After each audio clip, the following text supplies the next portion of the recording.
বলো সবাই কেমন আছো? ঠিকঠাক? Yes, sir. হ্যাঁ ভালো আছি স্যার। Yes. আই গেস পুজোর পর হয় কলেজ ওপেন হয়ে যাবে, ঠিক আছে? কথাবার্তা তাই চলছে। এক্সপেক্ট করতে পারো পুজোর পর হয়তো কলেজ স্টার্ট হয়ে যাবে। That's a good thing. Kali পুজোর পর না স্যার? আই গেস কালী পুজোর পর, কারণ মাঝখানে ভ্যাকসিনেশনের যেটা প্রসেসটা আছে ওটা কলেজেই আই গেস কলেজ বা ইউনিভার্সিটিতে কমপ্লিট হবে, ঠিক আছে? মানে ওখানে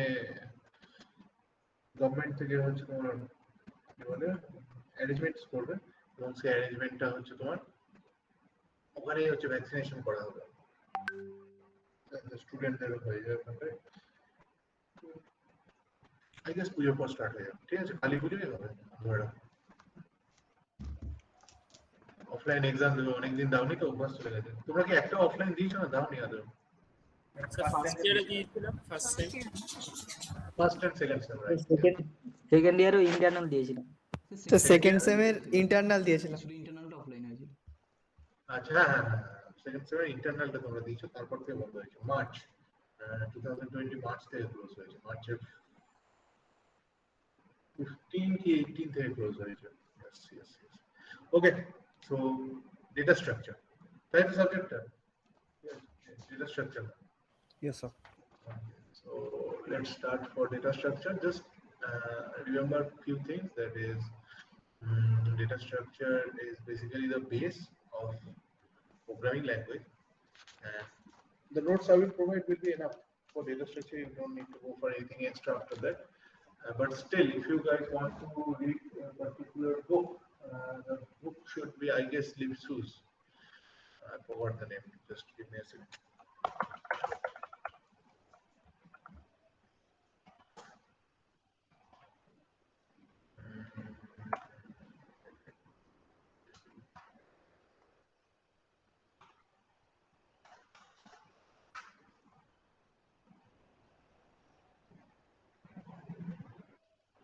Yep, this book.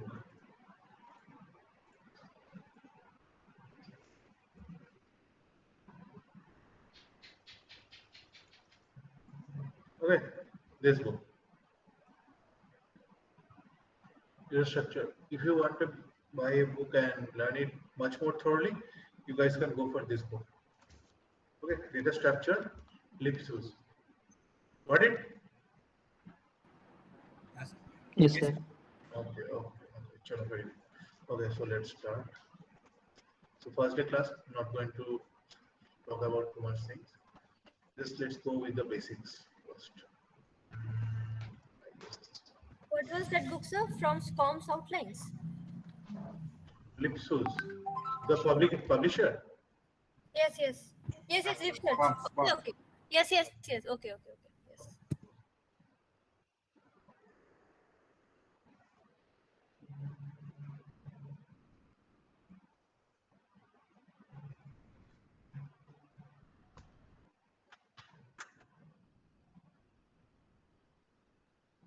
Okay, so let's first go for data structure definition. So what is data structure? So the definition has been provided here. Just go for just give me a second. Okay, so what it's saying, a data structure is a way to represent the relationship among different available data items appearing in a group and along with a set of operations which can be performed on the group. Okay, so we can conclude, the conclusion has been provided here, but we will come to that later. Just go remember this one. So a data structure is a way to represent relationship. So what is the main goal for data structure? Is to represent a relationship. Relationship among what? Relationship among different available data items. Okay. So data structure just provides what? Relationship among different data items. Or we can say just a flowchart kind of thing, but much more detailed and theorized. Okay. And which data items? The data.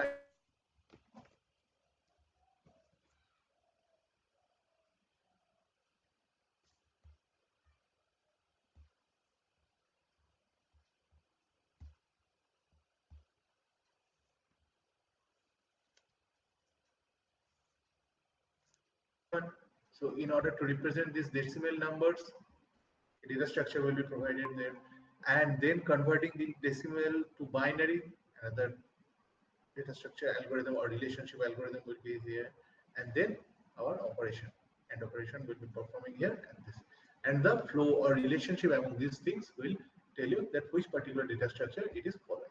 Okay, so what we can conclude, that data structure equals to related data.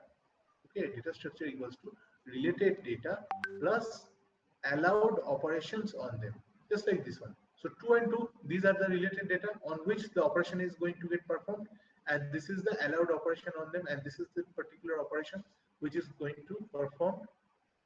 So this one is our allowed operation, and these two are our relational data. Okay. So now let's come to some example that where we basically use data structure. So in everyday life, any kind of software things, or in our daily life, we also use data structure. First example, look at this one: insertion and deletion. Suppose we want to insert some new candidates within the structure. So at that time, what we are going to perform? We are going to perform insertion operation. Okay. Now let's come to deletion, that some people switched from this college or switched from that stream to another stream. So on that particular time, we are going to use deletion. And with the help of what? The suitable data structure will be linked list. How linked list gets performed, we are going to discuss it later. Okay. So linked list. With the help of linked list, we can perform insertion and deletion operation. Okay. Next is our family tree organization or hierarchy. Okay. So suppose let's say someone is planning their family tree. So what will be there? So grandfather will be on the top.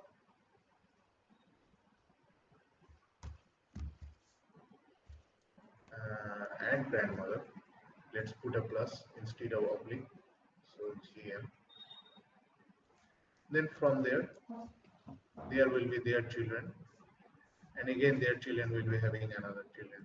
So this is coming as a tree structure. Okay. So this is our real life use, everyday life use. That with the help of family tree organization, if we perform tree operations here, we can get this data or family tree. Okay. In the name, you can already find that tree is present there, family tree. Okay. So tree is kind of a data structure, which is a very important topic, and we are again going to discuss it in details later. Next one is graph. What is the use of graph? So see, available path for transportation. Suppose you want to go to Europe, okay, or David, you want to go to USA. Okay. So in order to go to USA, you have to find out the shortest and the cheapest way to go there. So what will be there? So you have to need the airlines details, plus the airports by which they are going to get traveled, plus the location where you have to stay and halt for a particular period of time. So these things, with the help of a graph, if you have a particular graph that this is you are right now in West Bengal, okay, and if you want to go to US, first you have to take a flight to New Delhi, because there is no direct flight or connecting flight to US, and from New Delhi you will go to either Dubai, okay, and from Dubai you are, let's say, coming to any airports in USA, let's say New York airport, not New York airport, it's Houston airport. Sorry. From there you can go to Houston airport. Another possibility is from West Bengal you can take a connecting flight to London, and from London you can come to Houston, Texas. Okay. Another option is from West Bengal you can go to Singapore, and from Singapore you have a direct flight to Houston, Texas. Okay, so this is a basically normal graph. Now you have to find out that which one has the much more effective and much more suitable for it. Let's say it will cost you around 10 grand, so $10,000 for this one.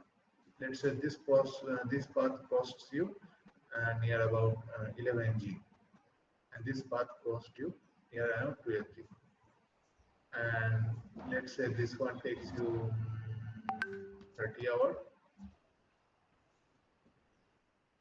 This one takes, I guess, 28, and this one, let's say, yes, takes 32. So which particular one is actually suitable for you? You have to opt for that one. So with the help of graph, we can basically conclude those ambiguity and we can perform. Okay, again, important topic which we are going to discuss later. Next is again some particular variable we want to keep. What? Since you guys have already done C programming, variable name or variable defined value. So in order to do that, you guys have already used array in C. Okay, so that is the purpose of our array. So array is also a part of a data structure. Okay, next one is our FILO, which you guys have already familiar with in your architecture algorithm. First in, last out. So stack was there, first in, last out, and then first in, first out queue structure, which we guys were learning about FCFS, first come first serve. That is our first in, first out. Okay, FCFS and FIFO is the same thing, first in, first out or first come first serve. Okay, who is appearing first, that person will going to get the same thing. So queue. So why this one is a queue? Because whenever suppose this is a ticket counter or not a ticket counter, let's go for the convenient word. This is a vaccination center. So the person who has come first is going to get the vaccination first. So that is a simple example of queue or railway ticket reservation, all those things. And first in, last out. First in, last out is our stack example. So this is a stack. Suppose you are submitting your classwork copy. So first one, who has completed first, will first submit here. So his document will be at the bottom of the stack. Then second last one, a second person will put here. Then the third person will keep here. Then the fourth person is keeping here. Yeah. Then the fifth person is inserting here. So like that, what's going on? That all the documents are or the data are getting submitted. But see, who is submitting first is getting actually checked last. So that is the thing in our stack algorithm. Okay, so this is our stack example, this is our queue example. Okay, next one is frequent operation which we carry out on data structure are storage, because when we are storing data or storing some kind of data value, variables, all those things, so storage is required here. Okay, so that's why storage complexity part is there also. Searching, why searching? In order to search the data, we need a particular data structure, so searching is involved in there. Insertion, in order to update any kind of data. Deletion, in order to delete and update any data. And sorting, suppose let's say we are finding out the least number or the highest number, then sorting is required there. Or we are sorting out that this percentage of students are getting above 90, so they are going there. This percentage of students are getting above 80. Or let's say your grading system, the O persons, the E persons, the A person. So they basically use what? The software basically goes for sorting algorithm. By that sorting algorithm, these things get sorted. Okay. Next one is data structure classification. How we classify the data structure. So the data structure is classified in few categories. Okay. So first, just look at this one. First data structure is our linear data structure. Okay. So linear data structure can be either generalized indexing or sequential access and direct access. These are the three types. Okay. So generalized indexing are basically involved with these two parts, dictionary and hash table. Hash table is basically keeping a tabular form of all the documents or all the data which are involved in there. Or let's say hash table is kind of, we can say the index. Okay, index of any kind of book you guys have seen, that everything is indexed in there, everything is documented in there, that which particular part is in which pages and which particular topic is coming on after which chapter, all those things. So that is our hash table, means keeping a tabular form of all the data values. Next one is dictionary. So dictionary is also kind of the same thing, but in case of dictionary has another extra tabular table. In hash table जो हम लोगों का normal book होता है, वहाँ पे क्या होता है? देखो, first page में index दिया हुआ है. So all the things are present there. But in case of dictionary is what? All the values of hash tables are also keeping in another table. So the searching process or the access process is much more faster. Okay, it is costly, but the process becomes much more faster. Okay, next one is our direct access, means it doesn't need any kind of tabular formation of data or anything. If he wants anything, he can directly get from it. For instance, take an example of an example. If you need an extra sheet or loose sheet, what you are going to do? You are going to ask for the invigilator. That sir, I need that. I need an extra sheet or a blank sheet, and the invigilator is going to come at you directly, and he is going to provide you. But same thing. Suppose if you are going for if you are going for your semester result collection, okay, what happens there? You go there, then ask, then you provide your roll number and registration number there, and then they search for your mark sheet, and then they provide you. So that is kind of a hash table or dictionary formation. But in direct access, if you need that, you directly ask for them, or they are going to provide you. Or you guys have already knowledge about the direct memory access from the architecture. Okay, so direct access is accessing something or accessing any kind of data directly. And the direct access can be divided into three parts. First one is our array part, second one is record, third one is file. So array has two parts, sorted and unsorted. In sorted array, all the data are in either ascending order or descending order. In unsorted, all the data values are in a haphazard way. Okay, next one is our record. In record, all the data are kept in a, let's say, paragraph form. Okay, and in file system, the normal file system what you guys have seen in any kind of offices. So that's normal file system is the example for your direct access. Okay, next come to the sequential access. Okay, so sequential access means whenever the accessing or the searching or the operation, let's say insertion, deletion, whatever operations is getting performed there, they have to be in a sequential manner. It's going to get executed sequentially, not depending on the priority or not depending on the let's say higher value, not that. It will going to get performed or executed sequentially, one by one, each after another. Or let's say there is a concept of token here. Okay, that token 1 is going to first get executed, then token 2 will appear, then token 3, then token 4, like that. Okay, so sequential access has four things. First one is our list, second one is our stack, third one is our queue, fourth one is our priority queue. So priority queue basically involves with the highest priority value. So that's why double plus. Okay, so which particular data has the highest priority is going to get accessed within the sequential time. Okay, that is our priority queue. Normal queue is that first in, first out, or FCM is first come first serve. Normal procedure will be followed that particular data which is appearing first will be accessed or executed first. Next one is our stack. So stack, you already have the concept here. So last in first first in last out or last in first out. Stack basically follows what? The same algorithm. First in, they are basically same. First in, last out, or we can say last in, first out. Okay, they are basically the same term. Whoever is appearing first getting executed at the last, or whoever is appearing at the last moment getting executed at the first. That is the concept behind our stack. Next one is our list. So list has two representation. One is our sequential representation, another one is our linked representation. Okay, so what is the difference between sequential and linked representation? See, for linked representation, if you look at your roll numbers, okay, you will see that your roll number is, I guess, let's say, what the roll number was, 3 or 2? 20. 2. Okay, so you are seeing that your roll number is 2. For the CSE guys, their roll number starts with 1. Okay, for the IT people, their roll number starts with 3. Okay, for the electrical, I guess 4, and for civil, I think it's 5.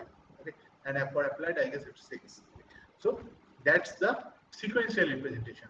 That particular stream wise, they have their own representation. Like that, we can basically identify that this particular roll number belongs to this particular stream, okay, or this particular domain.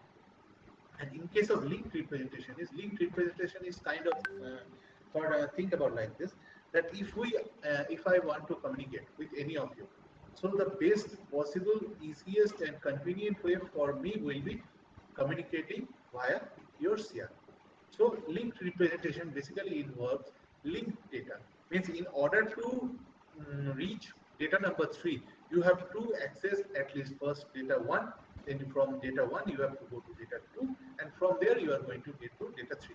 Or let's say linked representation, simple example will be, let's say if I am performing 2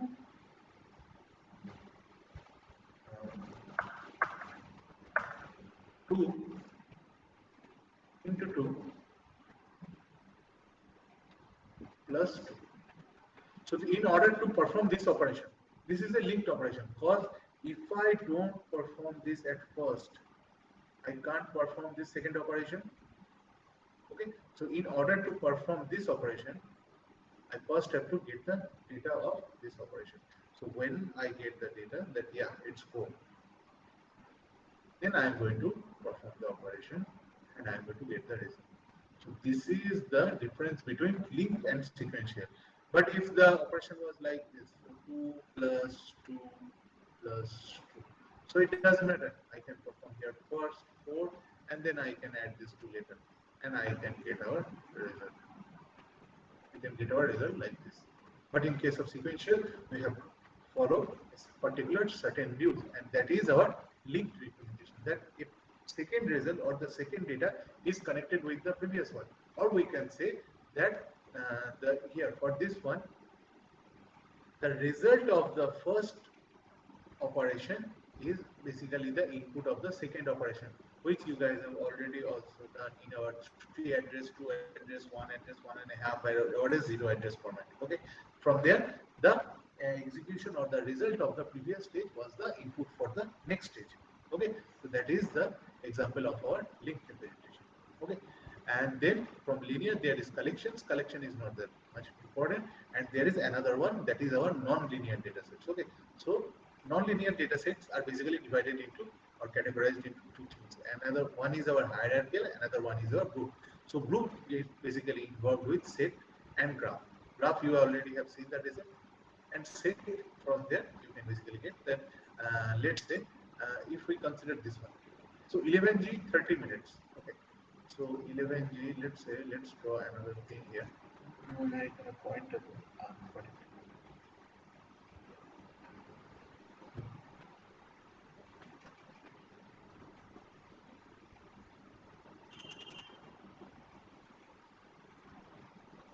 Okay, so this one is taking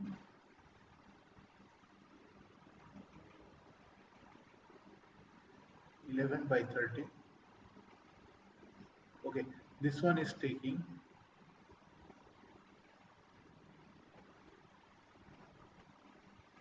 10 by 32, and this one is taking oh sorry, that was 1128, right? Okay, just name this one. So this one, let's name this one as A, name this one as B, and name this one as C. So if we see that this one is basically the highest, this one is our basically the highest amount we have to pay, and the hour is also high. So this one will be on our extreme right. So B will be here. So this will be the bubble for B. And then if we consider here, we are seeing that this one is getting the lowest value but the highest time of hour. So obviously C will be here, this portion. And if we consider A is higher than B, the amount is the amount is lower than B but higher than C, and the time is again lower than B but lower than also C also. So we can basically put this one A, and this one is coming on this domain like this. So this is the concept of some simple set theory here. Okay, so that is your set and that is your graph, and next is our tree. So tree is a simple example which we have already discussed here. That is your family tree or any kind of those tree. And then heap basically involves in sorting. Okay. So heap is mainly concept that which you guys are going to learn, and very important topic, that is heap sort. Okay, So heap is a kind of a sorting technique, heap sort, merge sort, so that it follows a particular algorithm, and that algorithm will help you to sort out the whole data. Okay, so now let's come to our next topic, which is algorithm. This is also a part of our data structure. So what is algorithm? So an algorithm is a finite set of instruction. Okay, what is algorithm? Algorithm is a finite set of instruction, means a finite information has been provided to you. That first you have to collect your exam copies from the invigilator. Okay, first instruction. Second instruction, fill out your roll number and registration number and the paper code. Okay, third instruction, when the bell rings, collect the question paper from the invigilator. Fourth instruction, when the final bell rings, you are going to start writing. Fifth instruction, that after the final bell rings, you have to submit let's say staple your answer script. Sixth instruction, and after that submit the copy to your invigilator. Okay, so a set of instruction has been provided that you guys follow for whenever you are guys your exam. Okay, so that is algorithm. Algorithm is set of information or set of instruction that has been provided to you in order to execute it smoothly without any problem. Okay, so that's has been written here. An algorithm is a finite set of instruction that, if followed, accomplishes a particular task. That if we follow those particular information sets or instruction, it's going to accomplish a particular task. A particular task will be completed. Okay, so in addition, all algorithm must satisfy the following criteria. So these are the following criteria which an algorithm has to follow, or which a particular set of instruction has to follow in order to recognize itself as a algorithm. Okay, so what is the first one? First one is input. So 0 or more quantities are externally supplied. So in order to execute anything, you at least have to have any kind of input. So think about this, that if you want to go outside, okay, and if you want to go to a market to purchase a certain product, so obviously there is an input involved there, that whether you are going to buy a shirt or a pant, okay, or a not pant, trouser, okay, or either you are going to buy a perfume or a cologne, okay. So it depends on you. So particular input is involved in there. But if there is no input in there, that you do not require anything, you are just going to go and loiter around. Okay, so that is not any kind of algorithm there, because eventually you are going to go outside and do nothing and come back. Okay, that is not an algorithm. So input is very much important. So at least one at 0 or more quantities are externally supplied here. Okay, see, 0 or more, it can be 0 also. Why? Because though you are not buying anything, still you are going outside, loitering here and there, and then coming back. So a particular certain task is getting followed. But in case of output, second part, the most important part is output. At least one quantity is produced. That whether you are doing anything, if you are doing anything, a certain output will be there. It doesn't matter that whether you have purchased anything or not. Okay, because you didn't had any kind of target or input, but still you went outside, you loitered here and there, and then you came back. So a particular certain task got executed at that time. So output, there is always going to be an output. It can be one output or more than one, but at least one output will be there. Input can be 0, but output will be at least one. Okay, next one is our definiteness. So what is definiteness? Definiteness is each instruction should be clear and unambiguous. Obviously, if your instruction is not clear and unambiguous, if your instruction is not clear, you will be not able to understand the instruction. And plus, if there is ambiguity in the instruction, means same kind of instruction or same kind of instruction, or we can say copy or a cloning of the same instruction is there, then there will be an ambiguity in there. So the instruction has to be clear and unambiguous. Okay. Next one is our finiteness. So what is finiteness? So finiteness. So what is finiteness? If we trace out instruction of an algorithm, okay, tracing means backtracking. If we are backtracking or tracing out the instruction of an algorithm, then for all cases, okay, then for all the cases, algorithm terminates after a finite number of steps.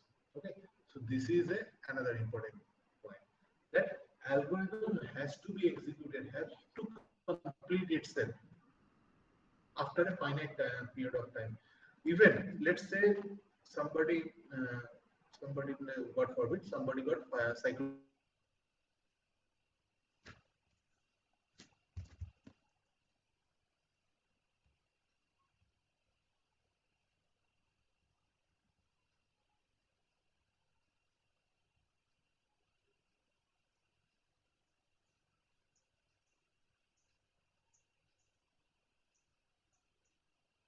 getting completed. Means after a finite time, the algorithm will be completed. If you are going in an exam hall to give an exam, so after 3 hours, depending on that particular exam, after 3 hours, 4 hours, 2 hours, or 1 hour, the exam is going to get completed. Okay, so algorithm and programming is totally different. Okay, so don't match algorithm and programming together because algorithm is totally language independent. Algorithm doesn't depend on the language because for C there is a different complexity. For Java there will be different time complexity. For Python there will be different time complexity. Okay, so like that. So what is the finiteness? That finiteness means that after a certain period of time, the instruction or the algorithm is going to get exhausted. Okay, means it's going to end itself. Next one is our effectiveness. Okay, so what is effectiveness? That every instruction must be very basic so that it can be carried out in principle by a person using simple means. Okay, so algorithm is basically simple language of instruction. Okay, but here for the time being, you guys know that, but data structure or the algorithm is not like that. Algorithm is basically numerical representation of any kind of instruction set. That is your algorithm. Let's say if we want to, what is this formula? N into n plus 1 by 2. This formula is for what? You guys have studied networking or not? What the networking হয়েছে না নাকি? Huh? না sir আচ্ছা networking হয়নি তাহলে বুঝতে পারলাম আচ্ছা ঠিক আছে so for instance if we consider this one okay this is a formula to find out the number of connection or number of nodes available in a communication channel okay so for this one particularly gets used for the instruction for duplex and this particular instruction gets executed or I get mixed topology no start topology. Yeah, I guess start topology. Actually, I forgot. So start topology. Okay.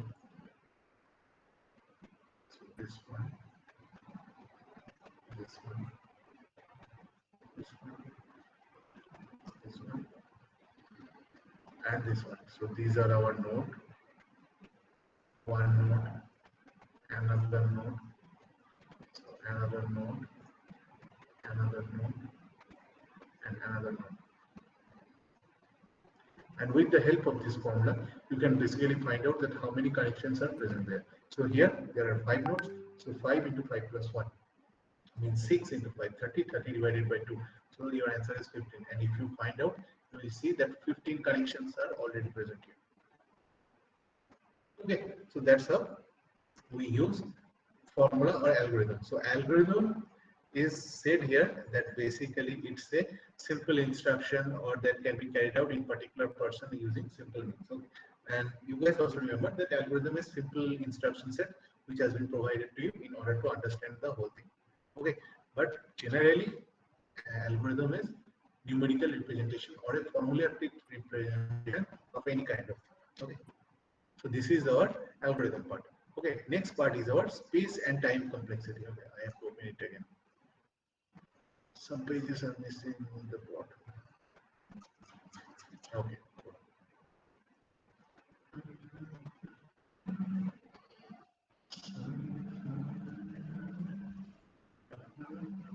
So look, so space and time complexity. Okay. So first, let's come to our space complexity. Okay.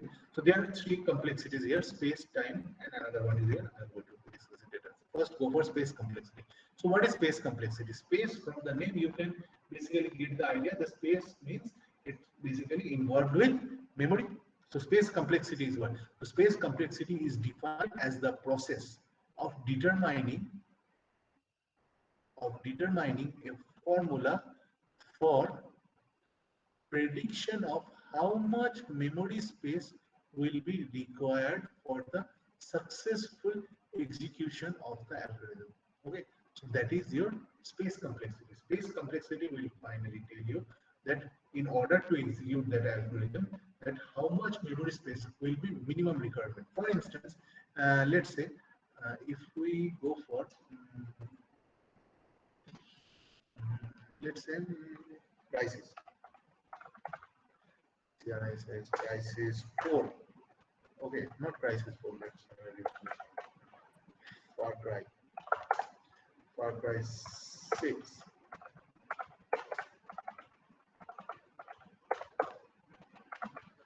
System requirements. Okay, so if we look here, see, it's stating that you need a GPU of at least 4 GB. Okay, you need the RAM of at least 8 GB, storage space of at least 60 GB. Okay, so these three things. Okay, these three things are basically involved required that this memory space you are going to require at least this memory space in order to run this game. So the algorithm or the game's algorithm company knows that, and depending on that, plus they also have programmed this one, so they are also familiar with the language also, and they have the better idea that how much memory space you are going to require in order to perform that operation or perform or to run this game. So these things, okay, so these are the space complexity involved in here. With the help of space complexity algorithm, they have found out that in order to run this one, you need a graphics processor of 4 GB at least.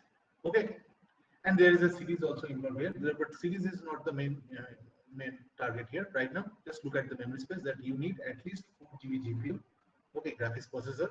You need at least 8 GB of your random access memory, and you need at least 60 GB of your storage drive space.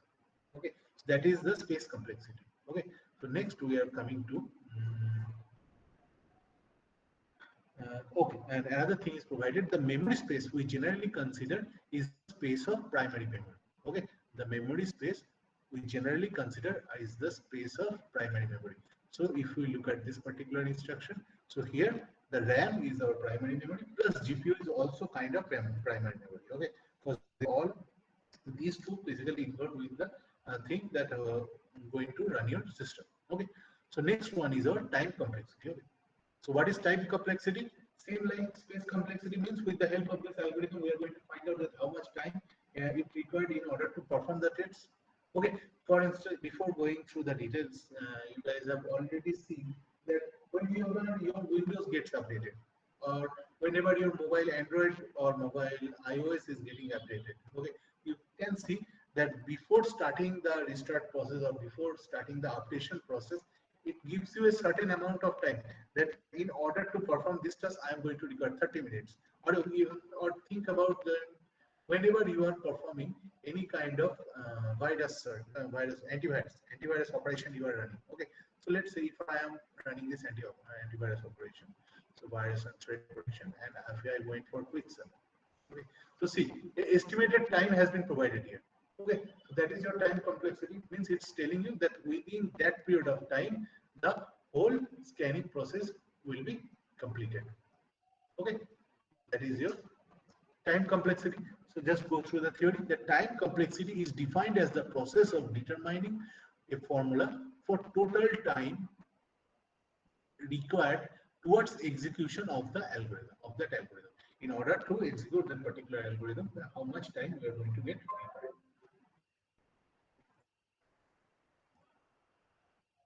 Okay, and next if we come here, the calculation will be independent. This one is a very important point. The calculation will be independent of implementation details and programming language. Okay. So the algorithm does not depends on what?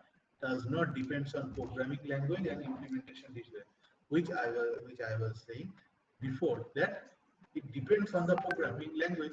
Because if you are going for C, it's going to take a certain amount of time. If you are going to go for Java, it's going to be much more faster than C. If you are going for Python, it's going to be much more faster than Java. Okay, so like that. So depending on the programming language, depending on the programming language, it basically switches. Okay, and second thing is important thing.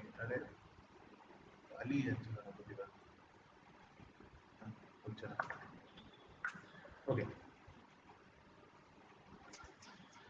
See, a particular point has been mentioned here. but it does not mean that if a program has minimum space complexity, that it also have a less space complexity. Okay. Before coming to that line, again we are saying the total time required execution of this algorithm. And what it's saying that, but it does not mean that if a program has minimum space complexity, then it will also have the less space complexity. Why? See this one. Let's say you have written a program where you are sorting, you are not sorting, let's say you are multiplying 10 data. Okay, so space complexity for this one, how many space we require? We need 10 spaces in order to make this one available. So 10 inputs are there. So 10 space complexity will be there. We are going to get. And just think about it, that whenever we are doing the execution of this simple program, okay, so we are performing this 10 successive multiplication. Okay, let's say we are doing 10 successive multiplication. So space complexity will be here 10, and in order to store the data, not 10, let's say in order to store the result 11. Okay, that will be the space complexity for this one. Okay, but in your program you are running that first, let's say the first two multiplication, or let's say first three multiplication will be done once. Okay, and the rest of the 7 successive multiplication will be done 100 times. So what will happen? In order to complete this program, you are going to require 100 for this one, 3, sorry, 100 times. So 700 for this one,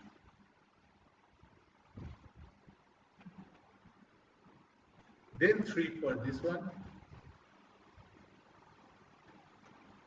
and then another one time for storing the result.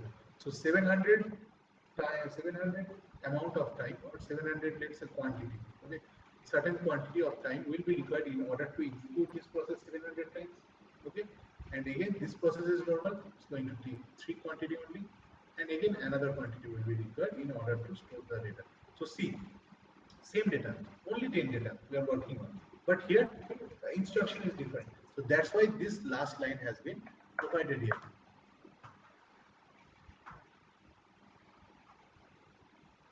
Okay, the last line, that is, but it does not mean that if a program has minimum space complexity, then it also have less space complexity, yes, less time complexity. Okay, or if it doesn't mean that if a program has minimum space complexity, man, I have messed it up. You can have a correction of it, just keep this one, this will be time complexity. Okay, this one will be time complexity, but it doesn't mean that if a program has minimum space complexity, then it also have a less time complexity. Okay, because you have just seen in our previous example that we are just using or dealing with 10 number of data or 10 inputs, but here the time complexity is much more higher because the different data is working on different amount of time. Okay, clear about the space and time complexity? Yes, sir.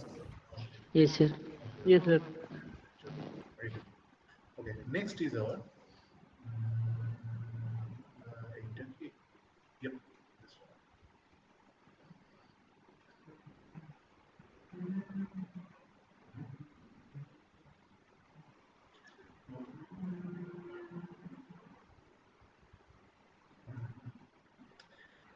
Next is our asymptotic notation. Okay, with the help of asymptotic notation, we basically categorize the whole thing in 3 parts. So first, let's go through what is asymptotic notation. So asymptotic notation is, they are used to make meaningful,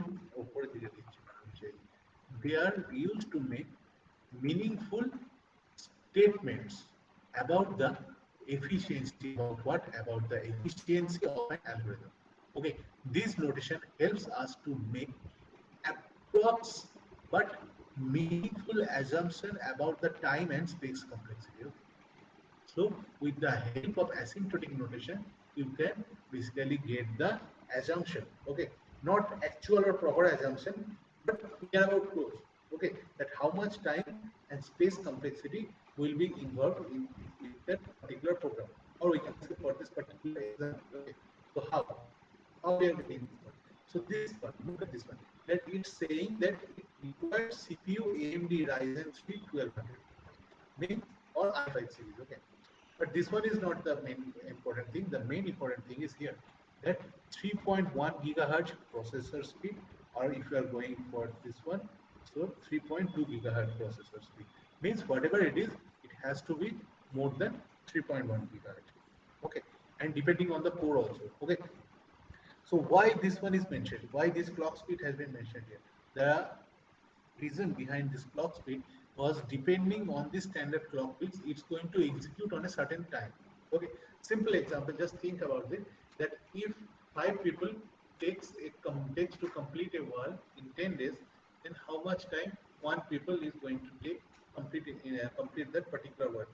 So obviously whatever happened, that particular person is going to record more time than 10 days, obviously, because before there were 5 persons involved in there, and now there is only 1 person involved in there. So that is the limit. If you want to complete that whole thing within 10 days, you have to go for at least 5 people. Okay, and if you are going for 6 or 7 people, it will be much more lesser. That doesn't matter. But you have to have a particular clock speed in order to execute this program. So that's why this one is mentioned. That 3.1 gigahertz is your minimum speed time, minimum clock speed required in order to execute this one smoothly. Otherwise, there will be huge lagging or the program will fail. So this is a part of your time complexity and ambiguity relationship which we are studying right now. That is our asymptotic notation. With the help of asymptotic notation, they have told you that this clock speed is the minimum requirement in order to run this one smoothly, and also the space complexity has been provided here, that this particular space you guys are going to require in order to run that one. Okay, so asymptotic notation are basically divided into 3 categories. First one is your big O notation. Okay, big O. Okay, so big O notation. This one is called upper bound. So what is upper bound? Means the highest amount of time going to require in order to perform the task. That is your big O notation. Okay, that is the highest amount of time. Just think about your semester exam, normal offline semester exam. The big O notation for that one will be 3 hours. Means you have 3 hours in order to complete your 70 marks paper. That is your big O notation or upper bound. You can't get more than that time. Next one is your big omega notation. Okay, so it gets denied with as the omega sign. Okay, so big omega notation is your lower bound. Okay, so lower bound is at least that minimum amount of time you have to be there in order to complete the exam. So that is what? That is 30 minutes in case of offline semester exam, because before 30 minutes you don't get to sign the attendance sheet. So after 30 minutes anyone can leave. That is the lower bound. Means that is the minimum time required in order to appear in your semester exam. Okay. Next one is your big theta notation. Okay, it gets denoted with the help of theta, and this one is called tide bound. Tide bound means this is the perfect time or the perfect amount, or let's say close to perfect amount, which is required in order to complete the process. So let's say if your architecture paper, which you guys have already given, so think about that. If that type of paper also came in your offline exam of 70 marks, it's going to take you at least max to max 2 hours. If you have studied well, it should have taken you at least, not at least, sorry, max to max 2 hours in order to complete that process. So that is your time bound. Okay, means the close to the perfection. Okay, so these are the 3 hour asymptotic notation. Big O notation means upper bound, big omega notation is your lower bound, and big theta notation is your time bound. Okay, so look at this particular example. Let us suppose we are having n number of data. So how many data are present there? We are having right now n number of data. So n number of data are there. Okay, so we have written n, and we are trying to find one item value within that data. Okay, and let's say we want to find, let's say 7. Okay, so let's say n is the quantity of real numbers. Okay, so n amount of real numbers are there. Okay, and we have to find out the number 7. Okay, so what are the possibilities in there? First thing is, if there are n number of data are there, so just think about that these are the n number of data.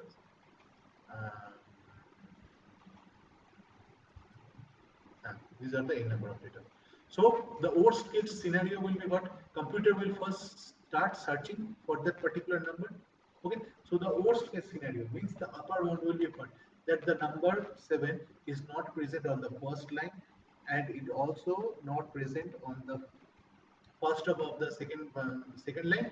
It's actually appearing at the last point. Okay. So that is the maximum time it's going to require in order to find out. So that will be your upper bound. That is the highest amount of time it will be required in order to find this particular number. So that's why we are working on n number of data. That's why we have written n for what? Big O notation. That is our upper bound. That maximum n time will be required in order to find out this particular data. Okay. Next, we are coming to lower bound. Then we are searching for the data 7, and data 7 is actually appearing on the first of the data set, on top of the stack. Okay, 7 is residing there. So we started the search and we got the data. That is our lower bound. The least amount will be required in order to complete that process will be just the first search. So that's why lower bound is 1. Okay, that is our big omega notation, means the minimum time required in order to find out a particular number. And another one is our tight bound. Tight bound is what? Tight bound we have this, that it is close to perfection. That this 7 number is not on the first row but is appearing in the middle. So if there are n number of data are there, so in order to find out, and if 7 is appearing in the middle, the amount of time required will be what? N by 2. Okay, if it is appearing in the middle. So that's why the tight bound or the big theta notation has been represented as n by 2. Okay, but same thing, just look at this one. But let's say we want to, okay, it depends totally, look at this one, that these three things totally depends on the algorithm. Okay, why the algorithm is very much important, or why the programming is also important. Because the algorithm is independent of programming, but programming also follows the algorithm. A programming doesn't put any extra algorithm in there. A program code obviously follows the process of algorithm. So programming is totally dependent on algorithm, but algorithm is not dependent on programming. Okay, so just look at this one, that in this defined program or in this defined algorithm, we are doing what? Let's say we want to find out the maximum of n number of data. So let's say same example. Okay, same this example is here. So just let me move this one from here.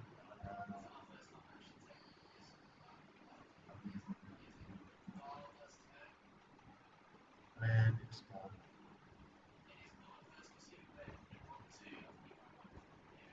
কোথায় গেল? Change হচ্ছে না, okay, whatever.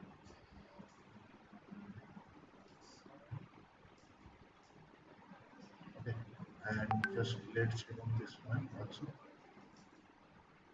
Okay, so just think about this one, that we want to find out the maximum number from what? From the n number of data. So by how we find out the maximum number? By comparing with each other, that whether this number is bigger than this one. So if this number is higher, this number will be ignored, and it will start comparing with this one. And if among these two this one is higher, so this one will be ignored, and then the first or the higher number will be compared with the next one. So just think about this one. So if we want to find out the highest value, okay, let's say highest value present in the n number of data set. If we want to find out this one, okay, then we have to compare each and every number in order to find out that highest value. So n number of data are there. So how many comparisons will be available in there? N. So the upper bound means the highest amount of time will be required there will be what? N. That is our upper bound. Lower bound, okay. Lower bound is, let's say the highest number this one is holding is 99. Okay, but and 99 is appearing on the first and on the first data. But the computer or the algorithm doesn't know that whether this one is the highest or not, because he doesn't know that what is appearing here. He doesn't know, it may be either 100 or 102 or 103. So in order to check that, the computer has to, or the algorithm or the program has to compare, still have to compare all the numbers with this 99. Okay, So 99 is bigger than this one, this one, this one, this one, this one, this one, and this one, and then it will come to the last step. You will say that yeah, this one is also smaller than 99. Means this one is the highest number. But still, look how many search and comparison they had to do. How many search and comparison they had to do? n number. N number. So that's why the lower bound will be also n, and time bound is what? Time bound was basically means the exact particular time nearest of that. So here we are going to again, if we want to check that which particular highest value we are looking for, again we have to compare all the data with the highest value in order to find that one. So that's why here also the time bound will be n.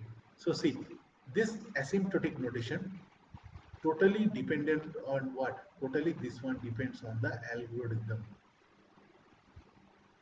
Okay, so that's why it has been mentioned here that they are used to make meaningful statement about the efficiency of algorithms. Okay, so without the help of algorithm, you can't find out the asymptotic notations of this one. And again, if you don't have the algorithm on which you are going to find out the asymptotic notations also, so these notations are approx and meaningful assumption, but these three things decides that how to find out the space and time complexity of this one depending on the algorithm.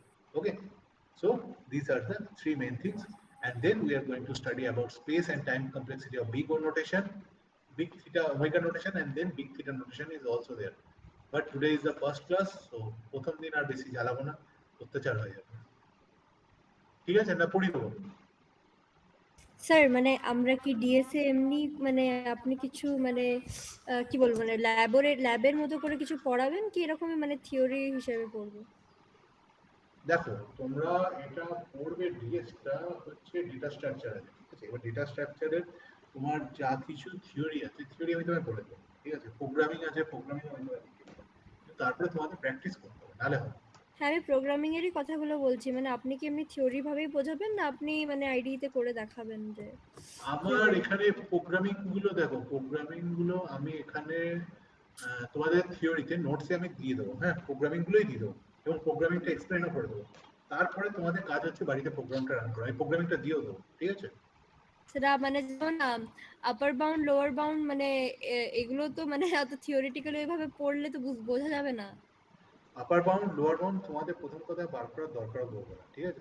কনসেপ্টটা জেনে রাখো, কারণ আপার bound lower bound যখন তুমি একটা programme বার করবে তখন সেই প্রোগ্রামের আপার বাউন্ড লোয়ার বাউন্ড লাগে।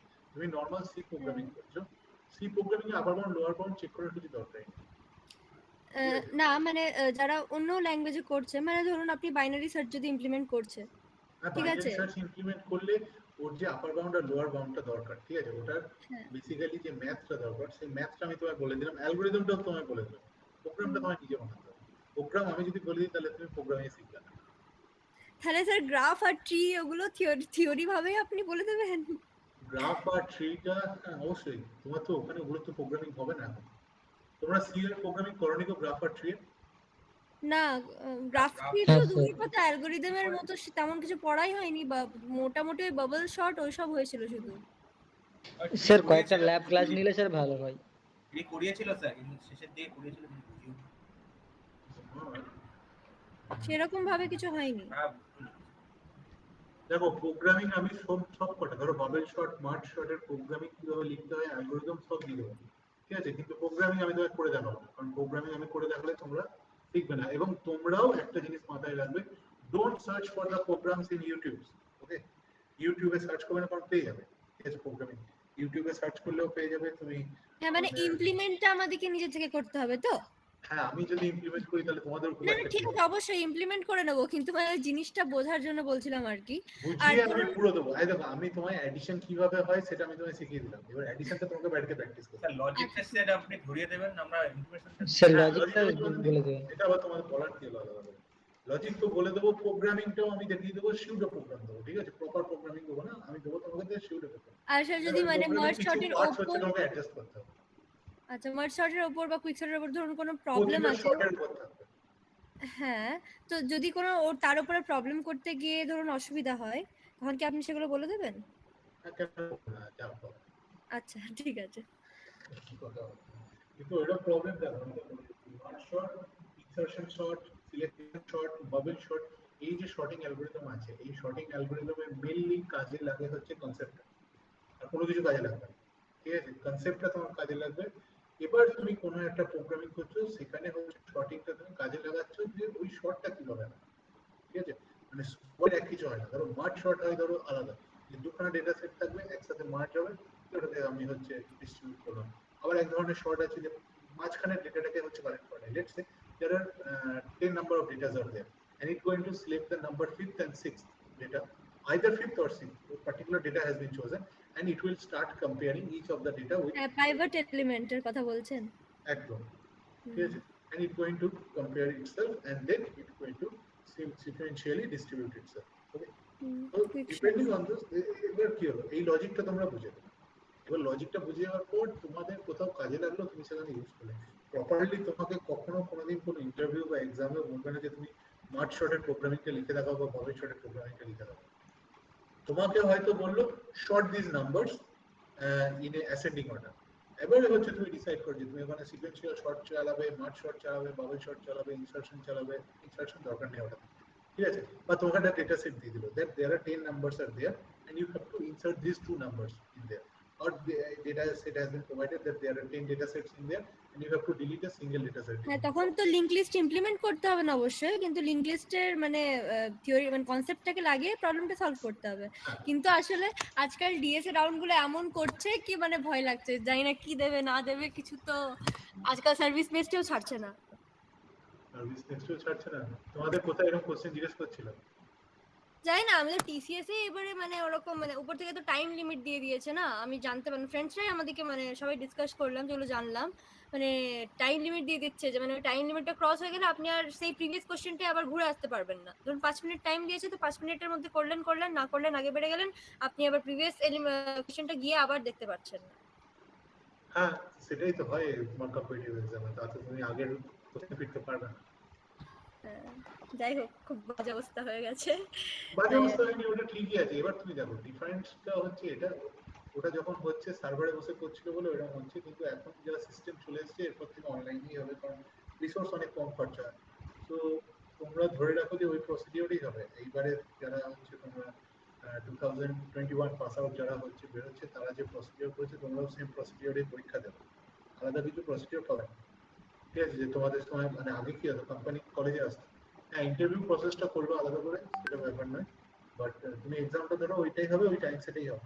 তাহলে প্রবলেম কি হচ্ছে বলতো, যত দিন যায় স্টুডেন্ট কোয়ালিটি হচ্ছে বেটার হয়, তাই না? স্টুডেন্ট কোয়ালিটি যখন বেটার হয়, কেন বেটার হয়? কারণ রিসোর্স ওর কাছে বেশি অ্যাভেলেবল হচ্ছে। এবার ওরা যদি নিজেদের সিলেকশন প্রসিডিওরটা সেম রেখে দেয়, তাহলে ছাড়তে পারবে না। ঠিক আছে, হ্যাঁ, সে তো অবশ্যই।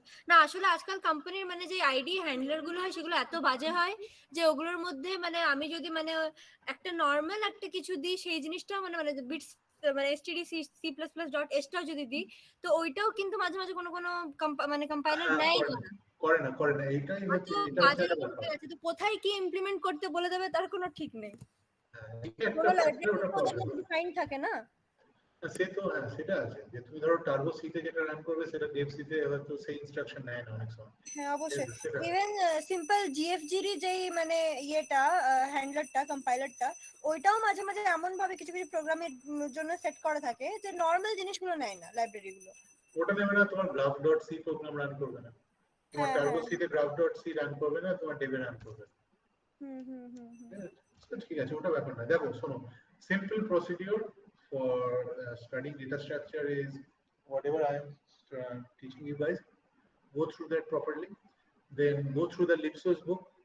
Second, third one is practice in Stack Overflow. Okay, practice all those things in Stack Overflow. Stack Overflow তে practice করো জেনে।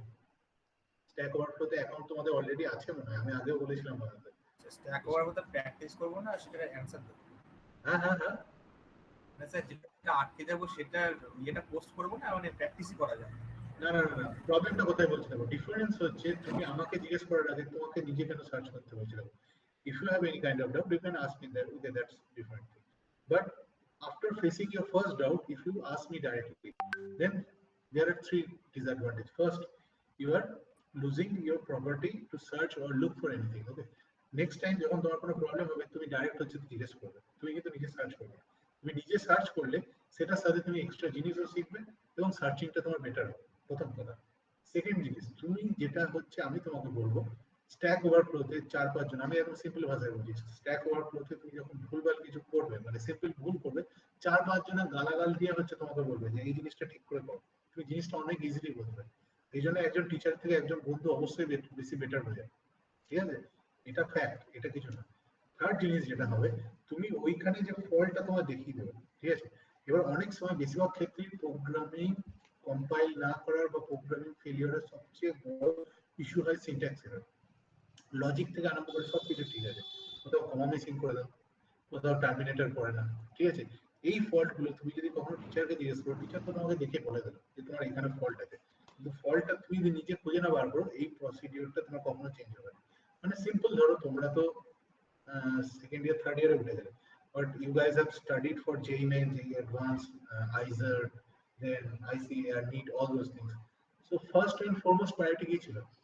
যে বাড়িতে বসে মক टेस्ट दो, ठीक है, घर पे बैठ के तुम लोग सारे मॉक टेस्ट दिए, जो गलती आ रहा था गलती को तुम लोग खुद से चेक किया, ठीक है?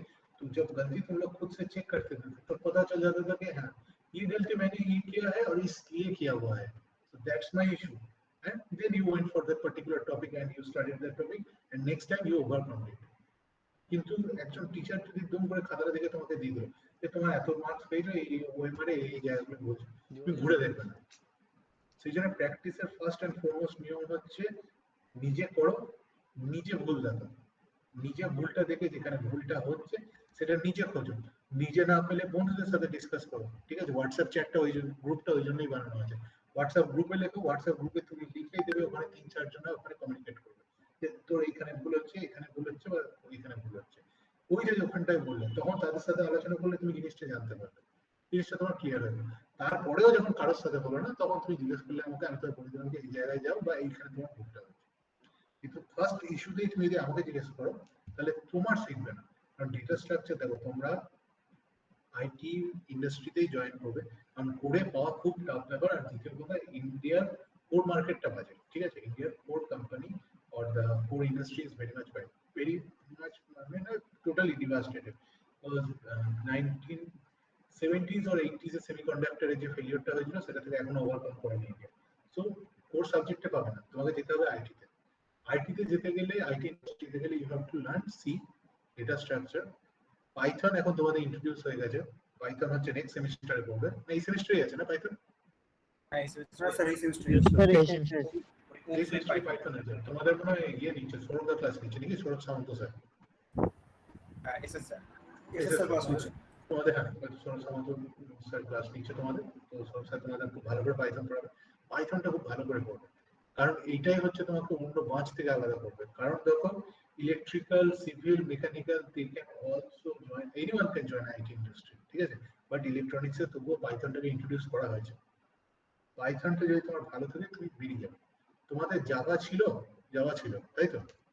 অবজেক্ট ওরিয়েন্টেড প্রোগ্রামিং কারিকুলামে ছিল স্কুলে এবারই তো আছে কোর্স কারিকুলামে নেই, স্কুলে ছিল সি ছিল সি সি তো থাকবে, সি তো নরমাল, কিন্তু এখনকার দিনে সি তাই বলছে। যাওয়া নেই নেই, সি প্লাস প্লাস একদম ইউজ করাচ্ছে পাইথন। আচ্ছা, সি প্লাস প্লাস ছিল না ছিল না, স্যার এই ছিল আরে স্যার ওই সি এর পর না ডাইরেক্ট আপনার এই উক্স পাইথন দিয়ে আসছে মাঝখানে আর কিছু। হ্যাঁ, এইটা তোমাদের একটু সিলেবাসটা খারাপ আছে, মানে সি এর পর ডাইরেক্ট ডেটা স্ট্রাকচার ঢুকছে, বাট অ্যাকচুয়ালি যদি স্যার সি প্লাস প্লাস বা জাভা পড়াতো তাহলে খুব ভালো একটা semester. But just remember this one, if you have the time and if you have the tenacity and if you have the willingness to do this one, either C++ or Java, okay? दोनों में से कोई एक prepare कर लेना, ठीक है? Either C++ or Java, not core Java, hey, simple core Java, not advanced Java, okay? तुमको बुक चाहिए होगा, अगर Java पढ़ना है तो I guess wait.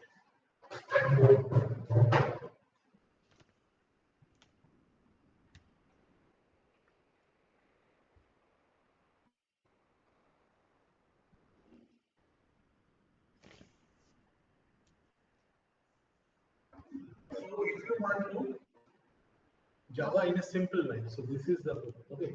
Head first Java, okay? you are basically seeing it on your picture, but the name is Head First Java. Okay, this one is a great book. Okay, it's basically simple like picture books. Okay, and it has explained all those things in a picture manner. Just sir আরেকবার দেখান বইটা। look at this one. This book is pretty much good. Okay, it help you. It's just like a picture book, but it's a very good book. Head First Java. Okay, for Java. Okay, Head First sir Java. এডিশনটা বলবেন হ্যাঁ এডিশনটা এটা যে কোনো addition কিনবে না, তুই পুরোনো addition কিনে থোড়াই লাভ হবে, নতুন এডিশন কারেন্ট এডিশন কিনবো, ঠিক আছে। আমারটা তো সেকেন্ড এডিশন, আমরা বহুত আগে কিনেছি, এটা আমি কিনেছি 2011 থেকে, তো not that one. So this one is Head First Java, and another one which will help you in order to master this one, that is your Core Java T Balagursa. Okay, these two books will be enough. And if you have completed these two books, means Balaguruswamy and Head First Java, then you can go for Black Book. But Black Book is not required to crack any kind of technical interview and that. Okay, Black Book is for beyond people who are totally invested in Java. Okay, and if you want to go for C++, then same thing, Balaguruswamy C++. Okay, object-oriented programming with C++, Balaguruswamy. Okay, E Balaguruswamy. Okay, this is the book. Sir এটা আছে আমার কাছে। Now you have to decide, just remember this one. Now you have to decide that either you want to go for Java or C++. Okay, that totally depends on you. You can do both, but that will be too much time consuming. At least prepare one subject among C++ or Java. Okay, that will give you a very good edge in your interview. Okay, it will be much more easier for you to get selected apart from CSE and IT student, because those two things are not in your curriculum, but still you have prepared it. Okay, means that you are laborious and you are serious. Yes, sir. কোন দুটো sir? C++ আর Java. Either C++ শিখতে পারো বা Java শিখতে পারো, যে কোনো একটা করতে পারো, আর যদি টাইম থাকে তোমার কাছে এক্সট্রা, দুটোই করো। স্যার বলছি যে আমাদের কি আইটি সেক্টরে এসেনশিয়াল, আমি যদি শুধু পাইথনে ফোকাস করি তাহলে প্রবলেম হবে? কি তো বলছি সি প্লাস প্লাস ও জাভা এটা কি অনেক শেখার এসেনশিয়ালি, আমি যদি শুধু পাইথনের উপর ফোকাস করি তাহলে প্রবলেম হবে? পাইথন তো মেশিন লার্নিং এর জন্য বেশি কাজে লাগে। ডাটা সায়েন্সের দিকে তোমার জাভা হচ্ছে এমন একটা ল্যাঙ্গুয়েজ যেটা বহু যুগ আগে এসেছে, গ্রেট হোয়াইট শার্কের মতো, কিন্তু রয়ে গেছে এবং চিরজীবন থাকবে। সি প্লাস প্লাস এর মেইন ইস্যু হচ্ছে C plus very good language, সবকিছু better, but C plus plus চলে হচ্ছে Europe based. C plus plus হচ্ছে টোটালি ইউরোপ বেসড, ইউরোপের দিকে হচ্ছে ইভেন ম্যাক্রোস ইমপ্লিমেন্ট করতে পারি তো সি প্লাস প্লাসে, যার জন্য কোডটাও লেখা খুব ইজি হয়ে যায়। বাট জাভা তুমি যদি করো, জাভা হচ্ছে মাচ মোর বেটার। মানে কি জাভা জাভা ইন্ডাস্ট্রি লেভেলে খুব বেশি ইউজ হয়, আর হচ্ছে জাভার মার্কেট হচ্ছে স্টেবল। জাভা যদি শুরুতেও 1000 এমপ্লয়ি লাগতো পার, let's say per month, so in 2021 it's still going to record 1000 employee per month. So Java market stable. তোমাকে কিন্তু জাভাটা টাফ, Java tough, কিন্তু তুমি একটা জিনিস দেখো, if you are joining let's say TCS, CTS, IBM, Accenture, okay, then if you have learned Python and it's a very good curriculum for it. But if you are getting placed in a mediocre company, okay, don't get it in a wrong way, but if you are getting in a mediocre company, they don't have the need or the architecture for running the Python. So whether you have learned Python or not, that is totally irrelevant to them, because they are not going to work on a machine learning processes or machine learning architectures, or they are not going to get any machine learning topics or projects from them. So Python is not relevant for them. But if you have learned Java, Java is a required thing for each and every company. If you have a knowledge of Java, you can work in CSS, you can work in JavaScript also. PHP is also easier, but I am not saying you guys to go for the web development technology. Okay, but Java is kind of a thing which is much more helpful, and Java will help you even in your projects and later on. And you can go for C++ also. C++ and Java, there is not that much difference. Okay, but C++ is much more easier than Java. Okay, there is the main plus point for C++. So you can go for either C++ and Java. Okay. Interviewer is going to ask you a question from C, data structure, Python, and I guess networking or ashana তোমাদের না সরিয়ে দিয়েছো? এখনো পাইনি আছে তো next semester আছে আচ্ছা আচ্ছা ঠিক আছে নেটওয়ার্ক নেক্সট হয়তো নেটওয়ার্কিং ঠিক আছে they are going to ask each and every question from all the computer subject you have studied and if you are representing yourself that you know a extra language which wasn't included in your curriculum then means you have the far upper hand than any departmental student because they have studied it because it was in their curriculum but you have studied it despite you didn't have that in your curriculum ওকে সেই জন্য বলছি দুটোর মধ্যে যে কোনো একটা push করতে পারো এবার পড়ার জন্য জাভা বইটা রইলো আর হচ্ছে জাভা তুমি টিউটোরিয়াল দেখো go for YouTube information is free okay ইউটিউবে যাও তুমি log to base 2 if you go for log to base 2 you will find the video lectures are good and plus let me search okay right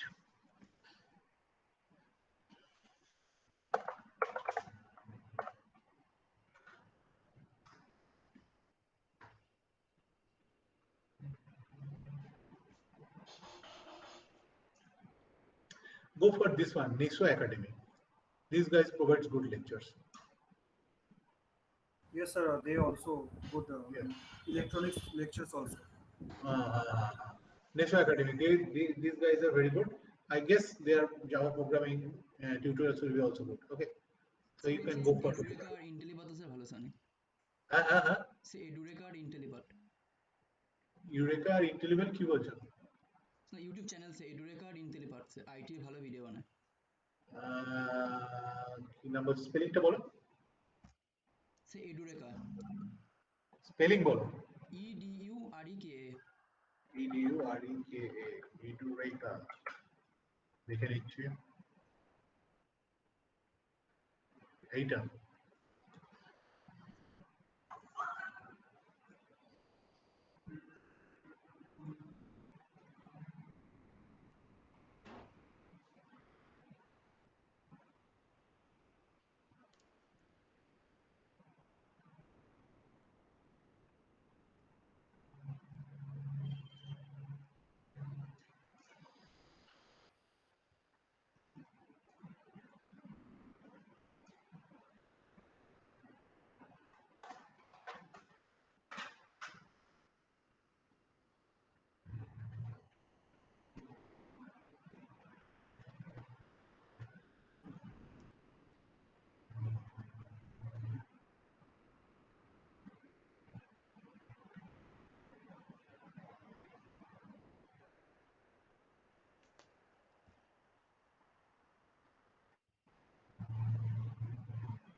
What the hell?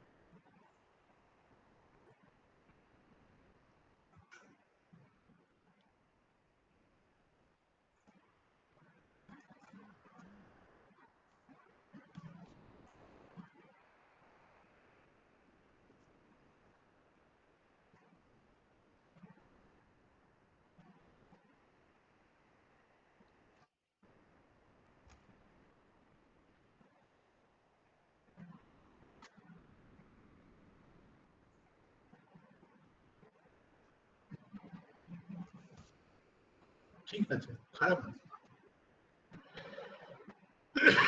দেখতে পারো এখানে তো review ঠিকঠাক দিচ্ছে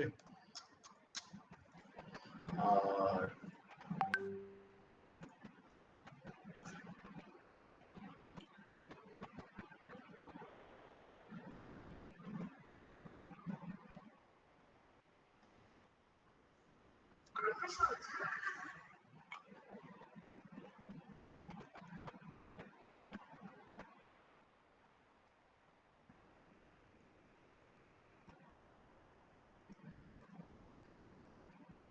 খারাপ না, দেখতে পারো।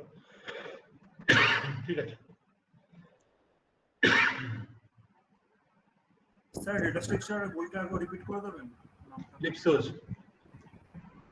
স্যার ডেটা স্ট্রাকচার উইথ সিও এই বইটা তো ডেটা স্ট্রাকচার উইথ সিও করতে পারো, নর্মাল ডেটা স্ট্রাকচারও করতে পারো। আচ্ছা ঠিক আছে স্যার নোটস কি আগের গ্রুপেই পাঠাবেন? হ্যাঁ ওই গ্রুপটাতেই দিয়ে দেবো, ওই গ্রুপটা আমি খুঁজে পাচ্ছি না, একজনে কেউ পিং করে দিও তো। হ্যাঁ ওকে স্যার। ওই গ্রুপটাতে কেউ একজনে পিং করে দিও, আমি তোমাকে কিছুক্ষণ পর পাঠিয়ে দেবো, ঠিক আছে তোমাদের? ঠিক আছে। আচ্ছা ইয়ে কি বলে ঋষিকা, আমার একটা জিনিস বলো তো, তোমাদের কি এরা পরীক্ষা ইয়ে করেনি, ফর্ম ফিল আপ করেনি?